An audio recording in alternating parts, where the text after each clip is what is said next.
Anything you want to say, Michael, about the trip to Cambodia? We're off to Cambodia to do good actions. None of us had any real expectations, I don't think, going in, because it all happened like in the last 2 weeks of school that semester.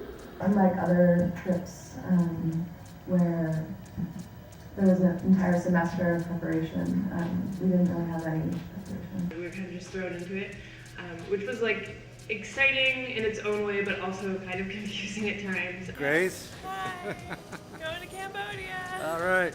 So it was in late March, I think, when this meeting happened. It was like on a Thursday, and then on Tuesday our applications were due, and then we found out on Friday whether or not we were going. So it was a very fast process. Joyce, anything you want to say? All right, we will. The only bit of preparation I really did was that I started eating meat for the first time in like 8 years. I had nothing going in except a long plane ride, and it's gonna be hot. We did a lot of like touristy things. We stayed in a guest house and like went to the Royal Palace and went to the National Museum. After we spent a couple days in Phnom Penh, which is the capital city, and I kind of gotten used to that hustle and bustle, we went to this really, really rural village, kind of in the middle of Cambodia, and we split up into 2 groups, and half of us stayed in a pagoda and half of us stayed with him, who is the man who started the school that we were teaching at, and his family. We were teaching English to the older students and getting to know the teachers and just so that they could practice conversation with us. The family who owned this house was him and his wife and his 2 children, and then his brother-in-law and sister and their 2 kids also lived with them. So it was, and like his mother was there, and like so it was like a really big family environment, which was really great in a lot of ways because they were super welcoming to us, and we got really close to the kids. The community there is so incredible. Everyone's like family, and family is so important.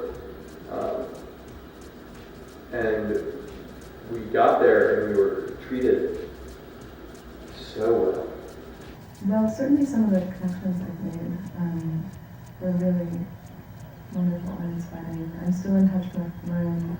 Sometimes we Skype, and he has a webcam now, so I can say hello to his family, his 2 little boys, and that was the greatest part of the trip for me. Was living in their home with just like so much generosity. You know, I still talk to Marin on Facebook all the time, and like keeping up with those connections was, I'm really glad that I left the experience with that. And just human interaction when we were there, most of all, was like the thing that I remember the most.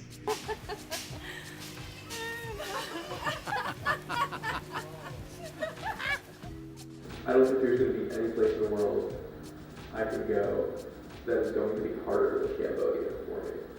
It was incredibly difficult at the time, but coming back and like having some time to process it, it was a really great experience. Be prepared to deal with a lot of communication problems because you're speaking to maybe like 1 or 2 people who know English kind of fluently, and then you're just trying to communicate with a lot of people who don't know English at all. When do you meditate? Oh, sorry.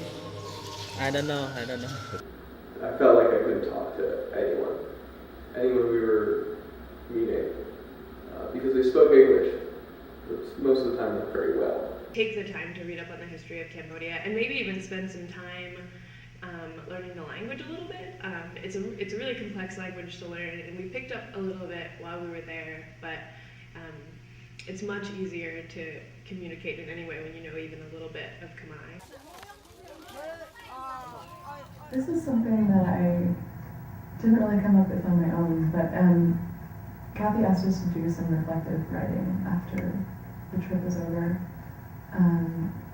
about a month after we got back, and something that Michael Schneeweiss wrote was really important to me, and he was writing about just the level of discomfort that he was feeling was mostly just self-imposed. And that was something that a realization that I didn't come to on my own. But it's very true, like it's not coming from other people judging you necessarily. It's just your own insecurity about feeling uncomfortable and judged. And you can just have so much, well, first of all, just like feel so much more at ease and comfortable. And that allows you to have so much better connection with people if you're not constantly like worrying about othering them or like being the other, or worrying too much about difference and just, you know, like, we're all humans.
Just enjoy being lost. Like, it's an experience, you know?